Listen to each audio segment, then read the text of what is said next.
Good afternoon and welcome to the second session of the conference on media literacy in Latvia and Eastern Partnership. As those who followed us from the very beginning will know, the first part was the parliamentary session where politicians shared their ideas and thoughts about improving policy framework and strategic partnerships on the national level. And even before that, we had a keynote presentation by Dr. Solvita Liepniece on the common regional tendencies and key conclusions revealed by research in Latvia, Georgia, Moldova and Ukraine. Now in this session we will have an opportunity to talk about the findings and also recommendations and analysis of sustainability of current initiatives in each of the four countries. My name is Viktoras Makarovs. I'm Special Envoy on Digital Affairs at the Ministry of Foreign Affairs of Latvia. And we have an excellent expert panel. We have Dr. Solvita Liepniece, whom you already heard. She represents the Baltic Centre for Media Excellence and is research lead on the report. And for Georgia, we have Tamar Kinsurashvili, who is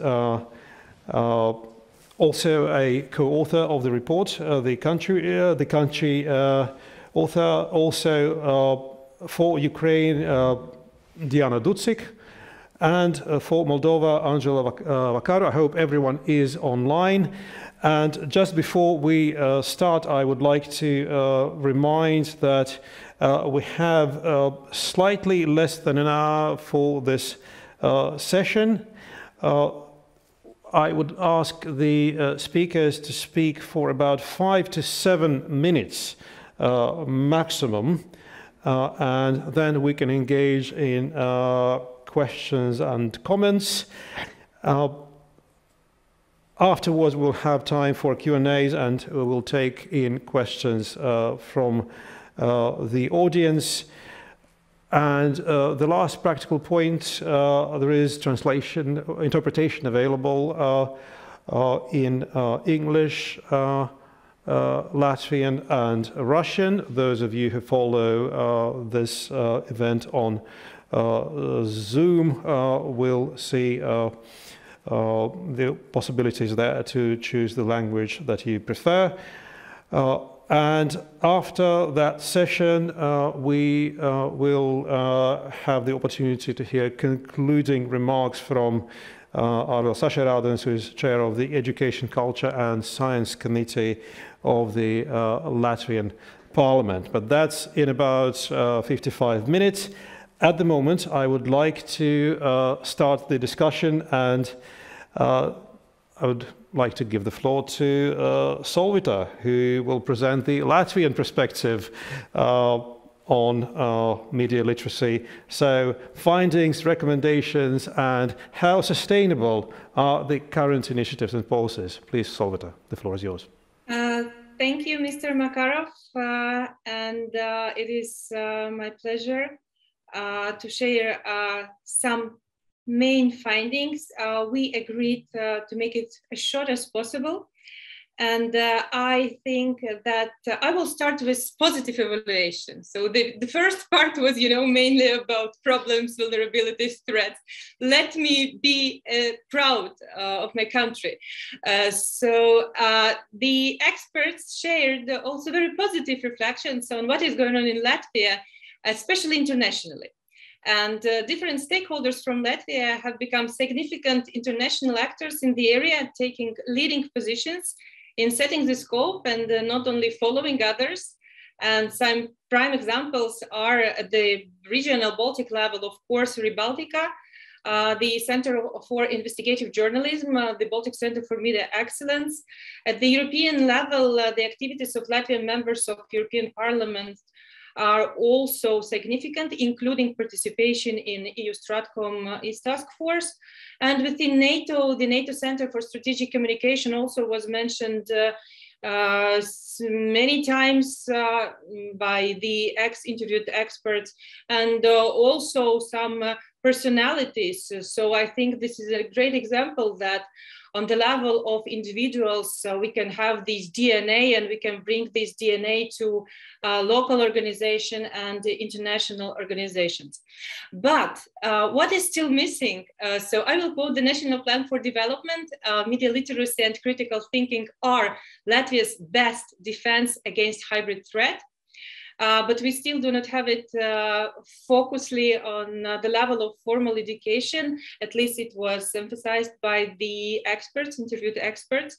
And as stated by several experts in education, there is a need for additional efforts to introduce more media literacy and to make this media literacy more desired and demanded. And I'm not talking only about students, I'm talking also about teachers. So we can train teachers, but do the teachers use these new skills? How do they organize their everyday routine? Based on the document analysis and expert interviews, there is a widening gap between the understanding of media education and the role it plays in developing the societal resilience and cognitive resilience, which is definitely needed to protect democracy. And for example, we have national security concept with significant part about media literacy. We have public and not public platforms for cooperation.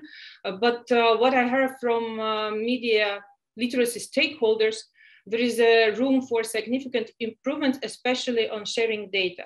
So we know that there are different types to gather data, and these data are absolutely needed for evidence-based media literacy.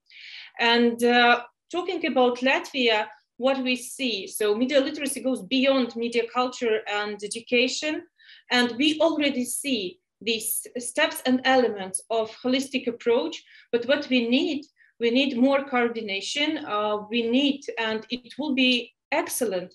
For example, in one of documents, it's a national development plan for the declaration of cooperation. We have these institutions listed: State Chancellery, Ministry of Culture, Ministry of Education and Science, Ministry of Foreign Affairs, Ministry of Interior, Ministry of Justice, National Electronic Mass Media Council, the Public Broadcast Media. They all are listed in front of media literacy initiatives and actives, but it would be great to have at all these institutions a person responsible for media literacy issues. It would be excellent if the duties connected to media literacy will be, priority, or at least, listed somewhere to understand. And other priorities, Mr. Ashwaradan has already mentioned media policy guidelines. We need to update these media policy guidelines, and also the strategic communication concept is needed. And so far, media literacy initiatives development and, if I may, agenda setting is on the side of international organizations. It is not on the side of Latvia. And to bring it back to Latvia, funding is essential. So funding is needed. Evidence-based changes are needed. So we have data about our country. We can make these very precise tasks. And during the last 3 years, huge progress has been made in higher education. New initiatives, new programs, increasing ability to research the audience, but there are risks mainly connected to funding, so that these activities are not longitudinal. We need to understand this behavior change. We previously have heard about the meaning of behavior.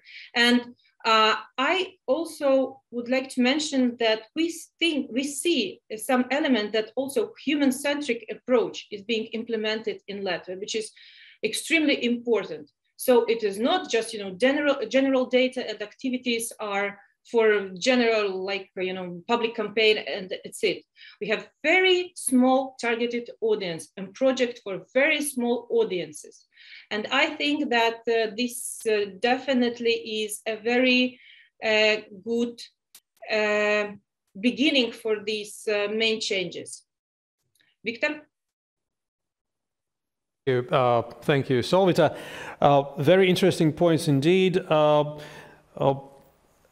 you mentioned that there are many institutions. There is a long list of nannies for this issue in Latvia.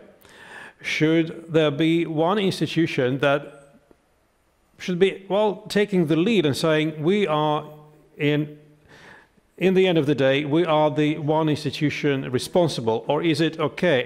And is it the right approach to have lots of institutions just doing their thing and coordinating in a very horizontal way? What, in your opinion, would be the right, well, bureaucratic or governance approach to, as you say, setting the agenda from Latvia, not just reacting to what is going on the international level?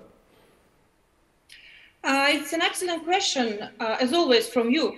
What I can tell about these many organizations, so I think that some of them have this leading role. It is definitely Ministry of Culture. It is definitely Ministry of Foreign Affairs. And we have some developments, significant developments also on the level of Ministry of Education and Science. But I think that everyone has to make his home tasks, including each of these institutions. But you have to have this cooperation on governmental level. But working on governmental level only, we will not be able to implement this holistic approach. For the holistic approach to this governmental level, we should add non-governmental level, we should add media, definitely, including public broadcasters, we should add academia, and only then this system will be able to make these activities very targeted, very precise, to update these activities and also to measure impact of these activities. I don't think it is possible to make it only on the level of institutions I previously listed. Well, thank you very much indeed, Solvita, and I hope that you will return at the end of the session for Q&As and discussions, perhaps among the panelists as well. Now it's time for us to go to the next expert, the next speaker, Tamar Kinsurashvili, the country report author for Georgia. Tamar, please, the floor is yours. Hello, everyone. Thank you, Baltic Centre of Excellency, Media Excellency, for initiating this mapping research of regional dimension, which is very helpful for local stakeholders as well as international one. For those who express interest to receive Georgian version of the report, we will organize soon the discussion for local stakeholders and share this report. We're inviting interested parties, including Mr. Papuashvili, to continue this discussion, which is very helpful. I also wanted to start with positive developments. Georgia has many good initiatives on media literacy. Media literacy acknowledged as a resilience building tool in the policy documents.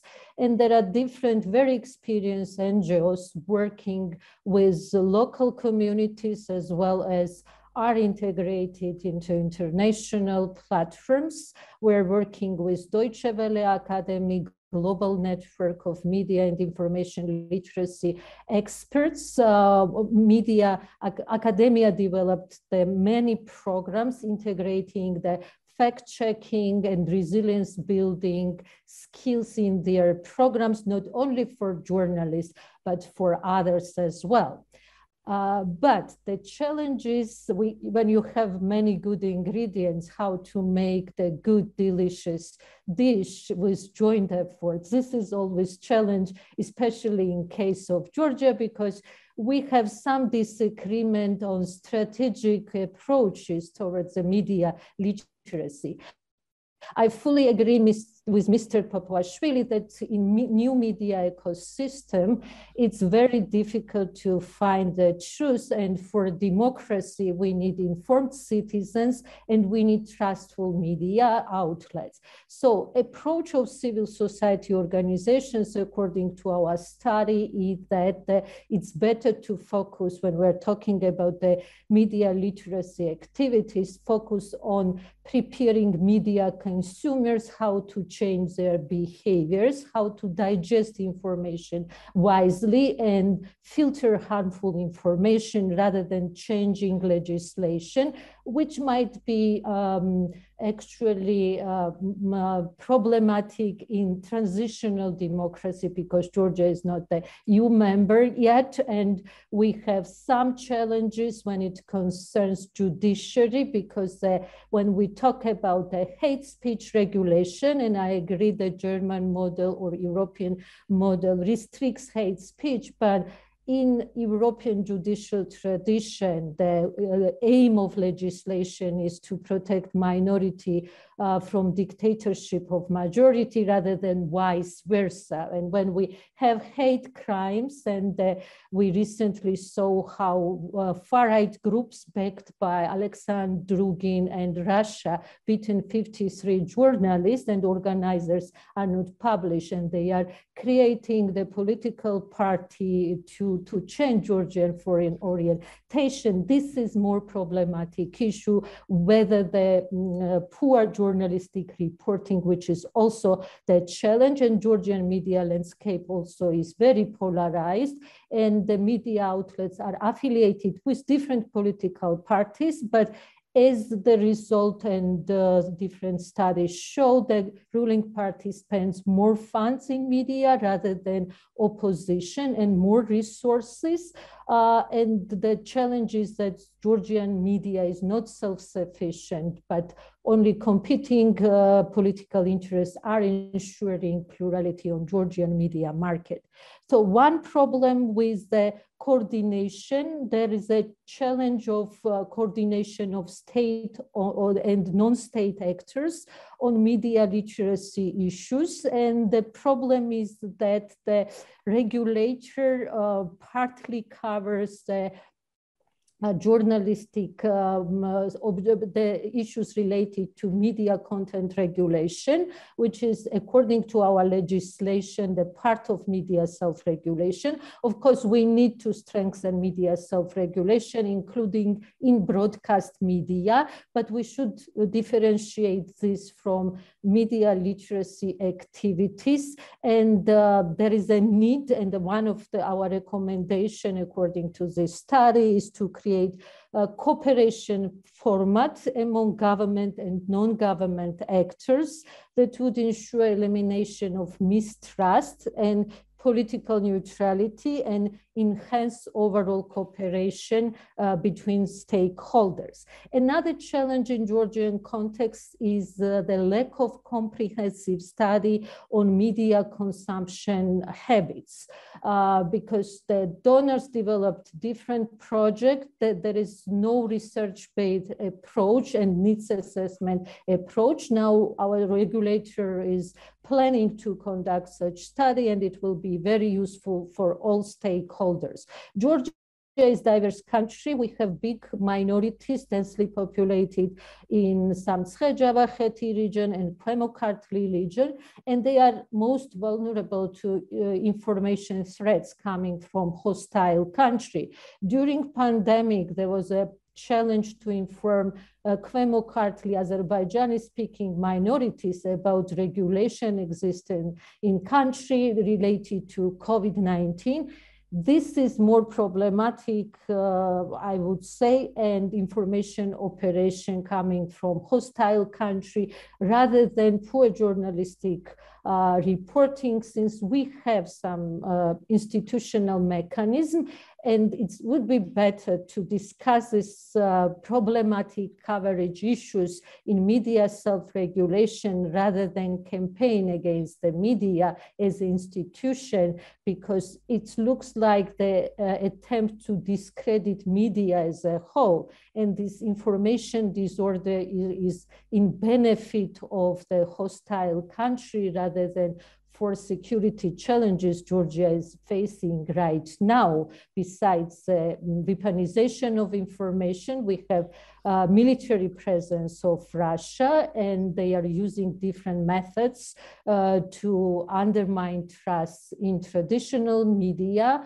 and actually create a conflict and clashes between people of different ethnic or religious identity. So as regard to second problematic issue on research, most research is done in Georgia are on media literacy are part of bigger surveys on political issues. We need to study how new generation consumes information, whether they are looking for information at all, because they are mostly consuming entertaining content rather than news. But to be fully inclusive and engage in domestic issues in this global world, they need find the proper information. And this study should focus not only from age 17, but it might be from early ages. We have to study the situation in minority settlements, because the Azerbaijani language ethnic minorities, Georgian citizens, are mostly consuming information either from Azerbaijan or Turkey, or Armenian minorities from neighboring Armenia or Russia. So there is a need to coordinate this effort, and I'm more than sure this is a first attempt to start discussion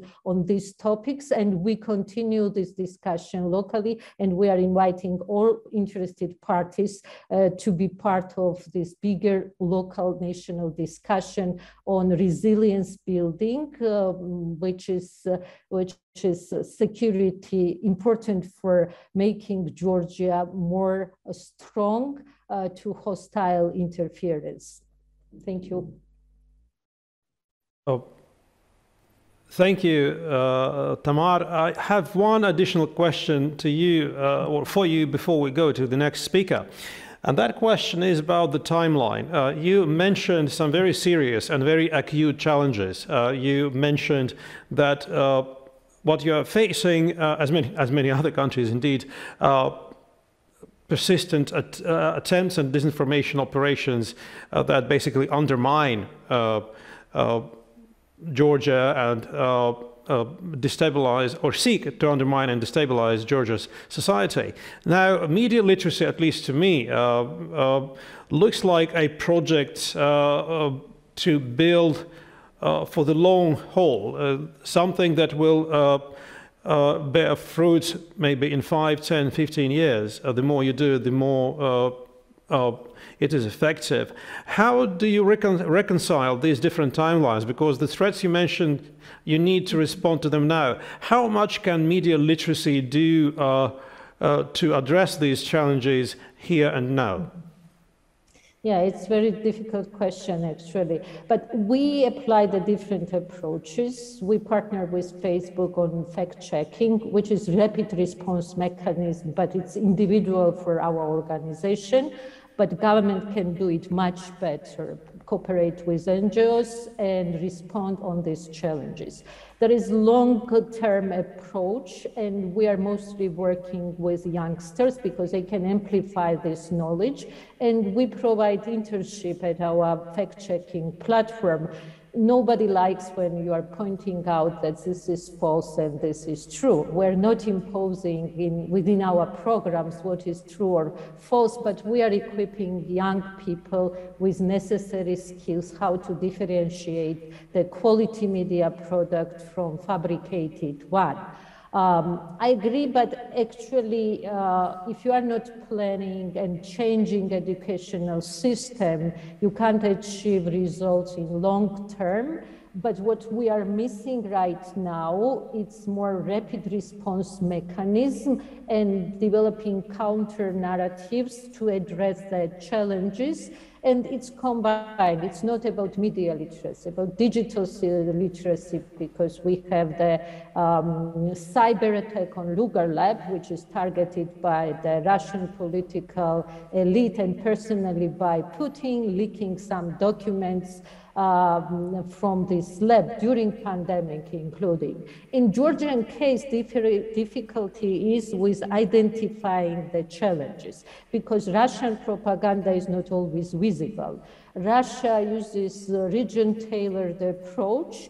They are using the Georgian language media outlets in order to manipulate with public opinion, or cloned Western brands like the Euronews G, CNN.ru registered in St. Petersburg. So we are teaching the young people how to connect these sources with the Kremlin to identify the problem, because misinformation about spreading false information without knowing that you are misleading someone, while disinformation is intentional dissemination of false information, and intention is to create clashes within society or harm society. So that's why priority for our organization and civil society actors are hostile operation of Kremlin rather than misleading local domestic issue, which can be discussed within media self-regulation. Thank you very much, Tamara, for this answer. I hope we will get back to you later in the Q&A session. We now go to our next expert, next speaker, Diana Ducik, who is co-author of the Ukrainian part of the report. Diana, please, the floor is yours. Здравствуйте всем, коллеги. Я буду говорить на русском. Я надеюсь, переводчики хорошо слышат. Я хочу тоже поблагодарить всех коллег, всю команду, которая работала над этим исследованием, потому что это была очень интересная и важная работа. Я попытаюсь очень коротко сказать об Украине. Мало времени, чтобы представить все те результаты, которые мы собрали. У нас очень большая страна, и также я очень хорошо понимаю Тамар, которая говорила о проблемах в Грузии. У нас схожие проблемы. Собственно, вопрос медиаграмотности встал на порядке дня правительства нашего именно потому, что у нас существует агрессия военная, информационная со стороны России, и поэтому этот вопрос, начиная с 2014 года, очень активно обсуждался на уровне правительства. Также медиаграмотность именно из-за этого находится в центре внимания очень многих стейкхолдеров в Украине, и со стороны это и доноры, и неправительственные организации. То, что государство понимает важность вопроса медиаграмотности, свидетельствует хотя бы тот факт, что у нас медиаграмотность сейчас отображена, этот вопрос отображен в стратегических документах государственных. Это, например, стратегия информационной безопасности, которая была принята в этом году, и в других документах. Вопросом медиаграмотности в Украине занимаются 3 министерства, так или иначе. Это Минобразование, это Министерство культуры и информационной политики и Министерство цифровой трансформации. Также в этом году, что очень важно, запустили национальный проект медиаграмотности «Фильтр». Это сделало Министерство культуры и информационной политики. То есть очень много делается, в том числе и на государственном уровне, но по результатам нашего исследования все-таки чего не хватает на уровне государства. Не хватает комплексной государственной политики в сфере медиаграмотности. Это то, на что обращали внимание все эксперты, с которыми мы говорили. Во многом в государственном секторе решения и какие-то действия зависят от отдельных людей, которые понимают важность медиаграмотности. И, к сожалению, это не зависит от институциональной устойчивости. Поэтому наши рекомендации в нашем отчете сосредоточены на том, что сегодня очень нужна государственная программа развития медиаграмотности. Именно она могла бы сделать все усилия в этой сфере более структурированными. Также нужен орган или центр, который будет заниматься координацией всех вопросов в сфере медиаграмотности, координацией усилий, которые есть очень многих в этой сфере, и также будет вырабатывать политику в сфере медиаграмотности. Соответственно, этот орган должен иметь определенные полномочия, поскольку национальный проект, который был презентован в этом году, таких полномочий не имеет, к сожалению. Также то, что мы хотим сказать, для нас очень важно, чтобы структуры на уровне государства, которые занимаются вопросами медиаграмотности, они были независимы от политической турбулентности. У нас страна очень сложная, часто политические изменения происходят, и очень важно, чтобы этот вопрос развивался вне зависимости от политических изменений. Но я бы хотела сказать, что ключевую роль все-таки в продвижении медиаграмотности в Украине играет не государство, а это неправительственный сектор, который поддерживается международными донорами и организациями. Мы проанализировали очень много инициатив и были сами поражены вот тем количеством и тем разнообразием, которое есть у нас в стране в сфере медиаграмотности. Если структурировать то, чем занимаются наши общественные организации, это есть несколько основных направлений. Это тренинги по медиаграмотности для разных групп, в том числе подготовка тренеров, подготовка учителей, подготовка тех, кто продвигает медиаграмотность для других аудиторий. Еще одно направление – это факт-чекинг и противодействие дезинформации, что очень важно в контексте войны с Россией. Также производство, еще одно направление – это производство контента по медиаграмотности. В это вовлечены у нас и общественные организации, и часть медиа, которые не входят в олигархические холдинги. Кроме этого, неправительственные организации очень активно работают в сфере формального и неформального образования, и я бы сказала, что даже они играют большую роль, чем Министерство образования. Ну, например, программы IREX в партнерстве с Академией украинской прессы охватили за последние годы 45 тысяч учеников и около 10 тысяч учителей. Это очень большой показатель, хотя, конечно, в рамках Украины у нас есть еще над чем работать, потому что большая страна и очень большое количество населения. Но при этом всем, что делают общественные организации, критическим вопросом для них остается вопрос финансовой стабильности, финансовой стойкости и поиска средств финансирования проектов с медиаграмотности. Поскольку в основном организации, естественно, зависят от международных доноров, но они понимают, что нужно диверсифицировать свои источники, хотя пока это очень сложно сделать. Поэтому наши эксперты видят и говорят о том, что правительство должно больше внимания уделить как раз вопросу финансирования проектов медиаграмотности и включаться в этот процесс. Также у нас обращают внимание сейчас, чего раньше не было, на то, что еще одним важным актором в этой сфере мог бы стать бизнес, у которого есть как раз финансы, но государство должно позаботиться о том, чтобы создать возможности, стимулы, мотивацию для бизнеса, для того, чтобы он включался в такие проекты, ведь это неприбыльные проекты. Что касается еще одного важного момента, это то, что вся работа в сфере медиаграмотности, на этом акцентировали внимание все эксперты, должна должна быть основана на качественных исследованиях. Это очень важно. В Украине проводятся такие исследования, но их недостаточно. И также нужно сказать, что не все исследования на достаточно высоком уровне. Поэтому в этом направлении мы видим, что нужно работать и государству, и донорам, и усиливать как раз это направление, поскольку очень важно, все проекты, которые осуществляются, очень важно для них выход на новые аудитории. Часто бывает так, что потребителями контента по медиаграмотности являются как раз не те, кто есть потребителями контента фейкового и манипулятивного.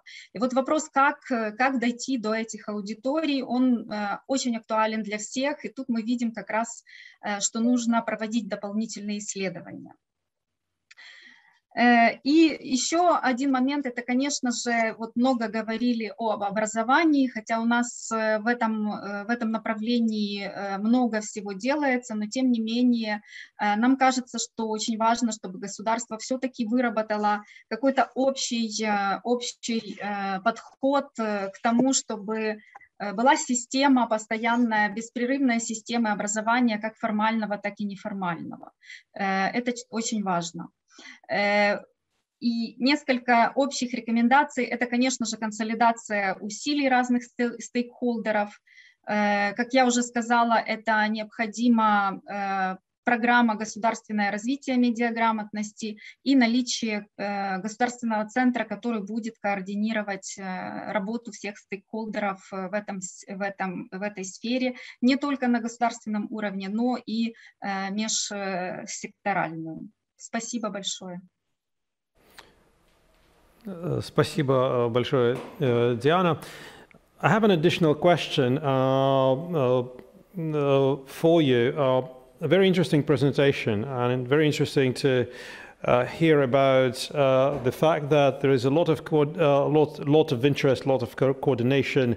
So the government institutions, it seems, are really moving in all of the countries that we have been discussing so far. But I'm always interested in knowing how much enthusiasm and buy-in there is among those who have to do the bulk of the work here. And I'm thinking of the educational sector, the teachers, the ones who have to bring media literacy into the classroom. How would you describe their response to this whole media literacy movement? Are they interested? Are they cautious? Are they interested but don't know what to do? Where are they in this?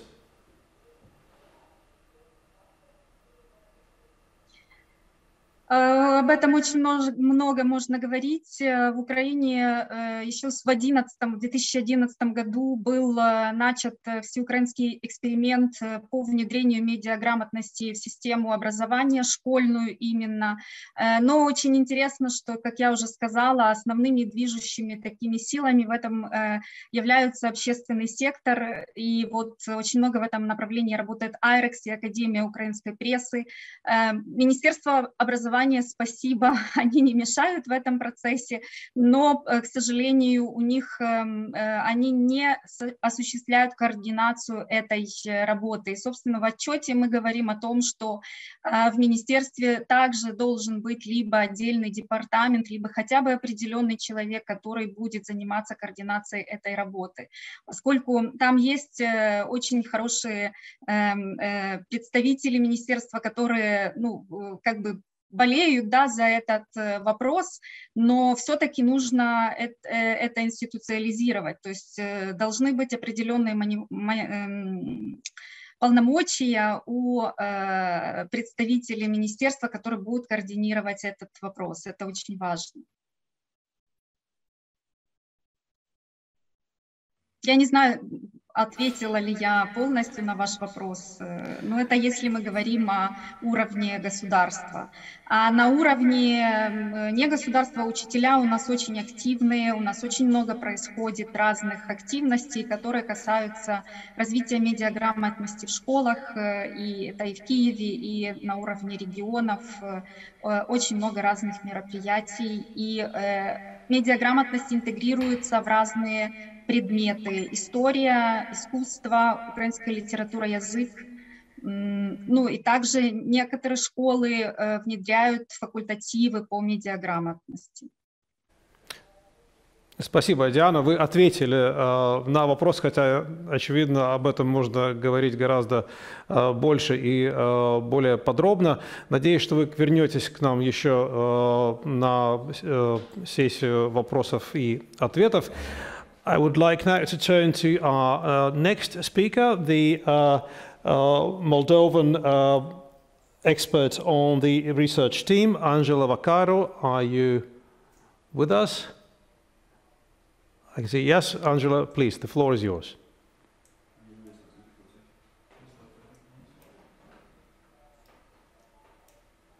We can't hear you. I don't think we have it. I don't think we have sound. Hello, now it's okay? Yes. Yes. Okay. Please go on. So I just wanted to state that since I'm the last speaker, so many findings and recommendations were already mentioned by previous speakers. So I will try not to repeat, even if this is not possible, because some of the really important findings and recommendations are similar to my colleagues. Just to reiterate from the things that already been shared by my colleagues, and I would like to mention that it's the same situation in Moldova. Is exactly the fact that the media literacy activities and initiatives and projects are led by civil society mainly and supported by donor community. And I completely agree with Diana. I was also so surprised of the amount of information, resources, activities, and approaches that was done during the last years. And the fact that people who I interviewed as part of this research, experts, were so eager to discuss and share the information. Like the interviews that we had were lasting the longest were 4 hours. So it's an additional indicator of how important and how the level of awareness and importance of this topic is.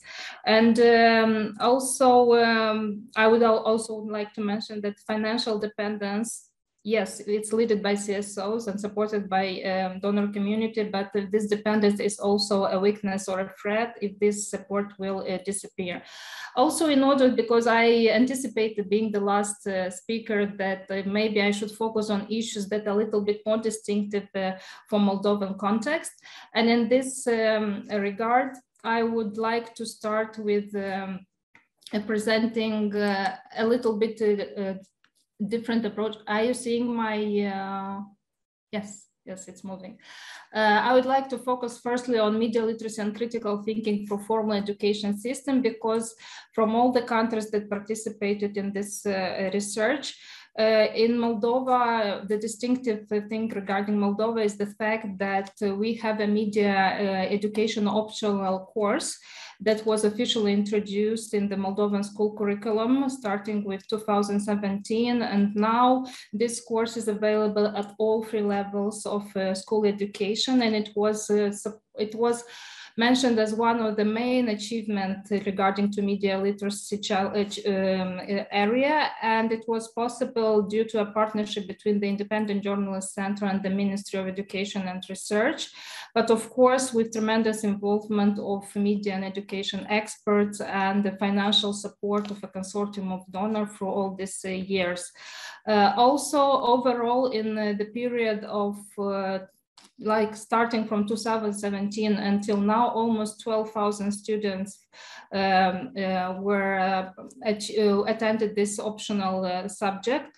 And at least one school in every region in Moldova included this in their curriculum. So I would like to mention that each year this number increases. And again, in order to share to other participants that already mentioned that they are interested in also having a more media education part of the formal education curriculum, that all the media education manuals that were developed in Moldova are available both in Romanian and Russian, but even in Braille symbols and audio format.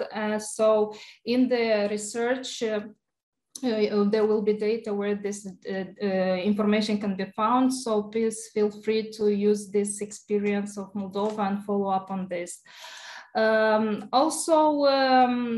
Just to focus on key challenges, because this was the scope of this session, I would like to shortly say that, as Liliana Nicolescu-Nofreu also mentioned, the educational system is facing a massive qualitative and quantitative deficit of teachers. And this, of course, overall negatively influence the education process, but also the level in which we can promote and increase the numbers of media literacy teachers that take this course. Also, another key challenge is that even if all the manuals and curriculum are available in Russian, and the Russian-speaking population of Moldova was also mentioned among the most vulnerable to misinformation and propaganda, including due to external propaganda, unfortunately, only 30 schools teaching in Russian adopted till now the media education courses in the current years. This is a problem because since they have more mandatory subjects, so they have more courses studied, they have less space for optional curriculum, and this is an aspect that needs to be addressed. Also, technical and vocational school and challenges don't have at all access to media education optional course, exactly from the same perspective, because there are no assigned hours for optional disciplines. In this context, I would like to mention that the main recommendation that comes with this are referring to the fact that Minister of Education and Research should guarantee equal access to media education optional course to all the school levels and all enrolled school students, and also support the transdisciplinary approach. Also, the fact that, particularly during pandemic, we realized that there is a deficiency in digital literacy and IT capacity of both teachers and students. So we need an improved infrastructure and technical equipment and internet access, but also trainings in order to improve this particular skills. And the last but not the least would be the fact that investment in education should be among the most important government priority. And the media literate society, it's really important that we cannot have qualitative education without high-skilled teachers. What the Ministry of Education particularly received recommendations and were supported by most of the interview expert is that they need to continue supporting the promotion of media educational optional course. They need also to identify it and support transdisciplinary opportunities and approaches to integrate media information and digital literacy education. Also, it's important, besides curricula and manuals and optional courses, to promote teaching, learning, and evaluation approaches and methodology in schools that actually encourage and develop youth critical thinking and media literacy, because sometimes the post-Soviet, let's say, heritage of teaching methodology that discourage expressing opinion, asking questions is an enemy for critical thinking.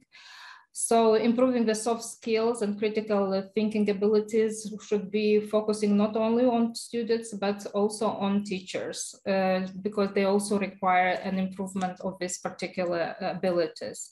Also, among the recommendations that were listed in the draft of National Media Development Program that was also mentioned previously by Liliana Niculescu-Onofrei, it was included a recommendation particularly referring to support the development and introduction of an optional media education course also in pre-university and university education.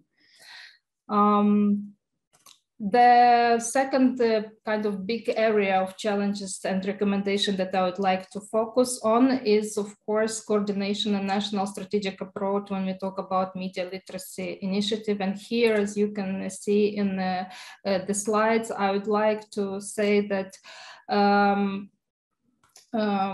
most of the findings are similar to my colleagues in other countries' report findings, because we also, Moldova, unfortunately, don't have a national concept of strategy that would set long-term priority for increasing the media and information literacy of Moldovan citizens. Even there are some sporadic events, there are no regular meetings or a communication platform specially dedicated to media literacy topics that would gather all relevant cross-sector actors and identify the existing gaps in the communication and coordination, and would also involve government institutions, donors, civil society that work in this area. Unfortunately, due to limited human resources and in some cases expertise, the government institutions are less capable of taking the full lead or the lead and actively engaging in the relevant area of Angela, yes. Please, we have to stop soon. Okay. Could finish, please. Sorry. Okay.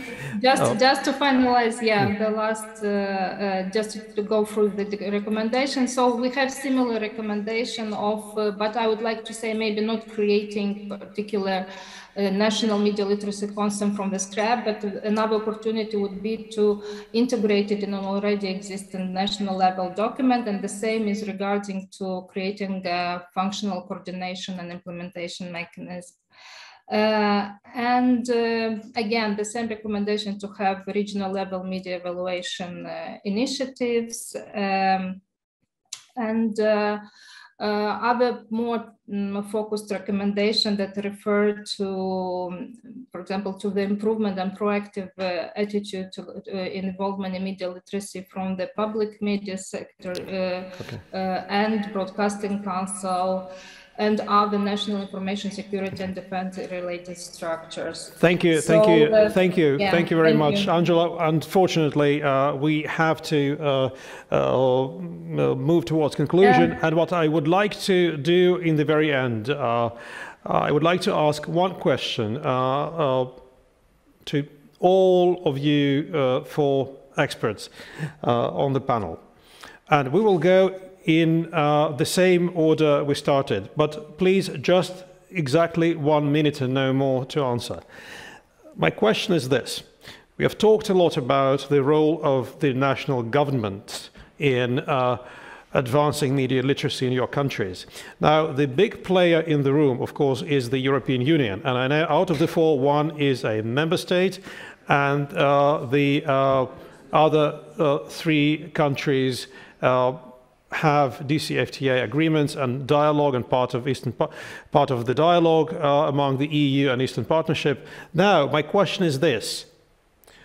For the EU and perhaps other international donors, what's your most important advice and most important thing you would like to ask them to do? 30 seconds, an elevator briefing. So what do you need from the EU and other international donors to help you advance media literacy? Very quickly, Solvita, please. So very quickly, evidence-based media literacy, finance research, finance activities, finance impact evaluation, and be very precise on media consumption. Perfect. Thank you very much, Solvita. We go to our next panelist. I think it was Tamar. Tamar, please. We can't hear you. Sorry. Yeah, there is a need to coordinate the coordination among the donors itself, because there are some duplication of efforts, and there is a need to agree whether the counter-propaganda is solution, whether selecting the media literacy approach is tailored for different age groups, and methodology should be something we agree on, how to address this issue instead of involving the local stakeholders in counter campaigning against the propaganda. It's better to equip people with skills how to identify propaganda. Thank you very much, Tamar. We go over to Diana. Diana, please. Три ключевых вещи скажу. Первое, это согласно с Тамар координация, также согласно с Солвитой, что очень важна поддержка исследований. И третье, от себя скажу, что важно поддерживать масштабные длительные проекты, поскольку на сегодня доноры сосредоточены на поддержке краткосрочных, там полгода, год проектов. В медиаграмотности важна длительность. Спасибо, Diana. And Angela, over to you. What's your most important recommendation and ask for the international donors? Yeah. I was just deleting everything that was said, so from my list remained actually the fact that I would think they should encourage partnership projects, cross-sector projects that would come with a mix of expertise really valuable. And another second would be also to focus particularly on targeted projects, on initiative in concrete areas, not on general aspects like media literacy, but targeting particular audience, particular areas of this vast and really diverse topic. Excellent. Thank you very much. I think we have to round up the session. You heard about the problems, you heard about what is being done to address them, and you also heard what the experts would like the international donors to do. So help with research, coordinate better, engage in more focused and better targeted project. So lots of interesting information. We now have to leave it here, and I'm honored to give the floor for the concluding remarks to Arvis Ašerādens, who is chair of the Education, Culture and Science Committee of the Latvian Parliament. Mr. Ašerādens, the floor is yours.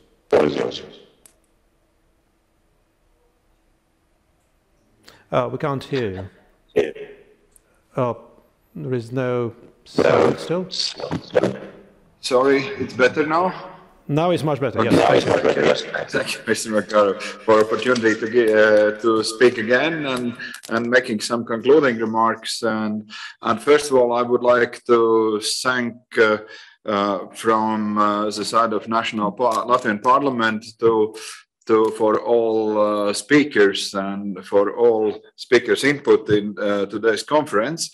And it was really great. And we again find out the importance of this issue, and of course importance of this issue in order to let's say good functioning of democratic national states, and find out it is crucial. And of course we find out the states are address states who are in different situations regarding this issue, because if we look how to say situation with Russia and hybrid wars, what are the group of countries facing, we see there is a different side of intensity.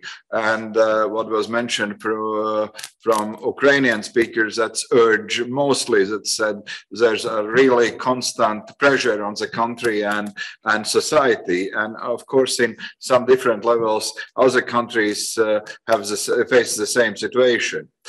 And some let's say what was main Zari's recommendations was how to say accumulated all last presentations, but I would say what we again had a confirmation for a couple of very important things. Very important is holistic approach, and very important is good coordination model.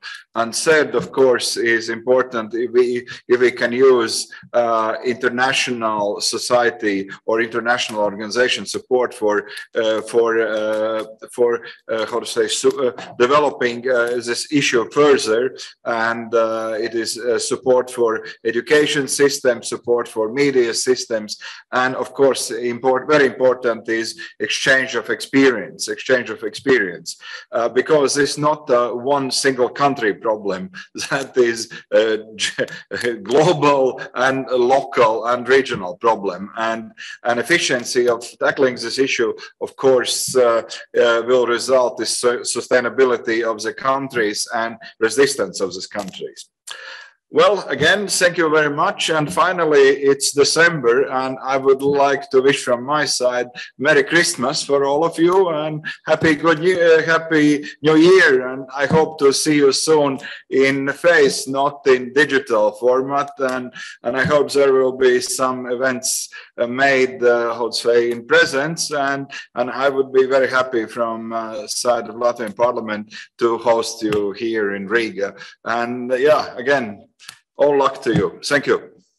Thank you, Mr. Ašarādens, for closing up and summing up today's event.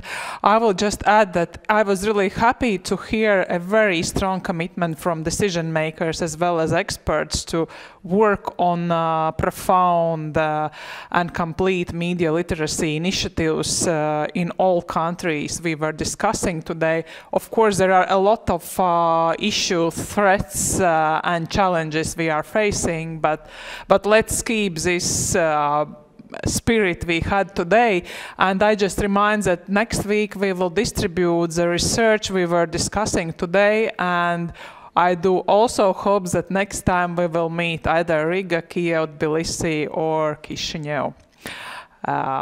Good luck, and I'm joining Mr. Ašarādens and saying Merry Christmas and all the other seasonal greetings. Goodbye.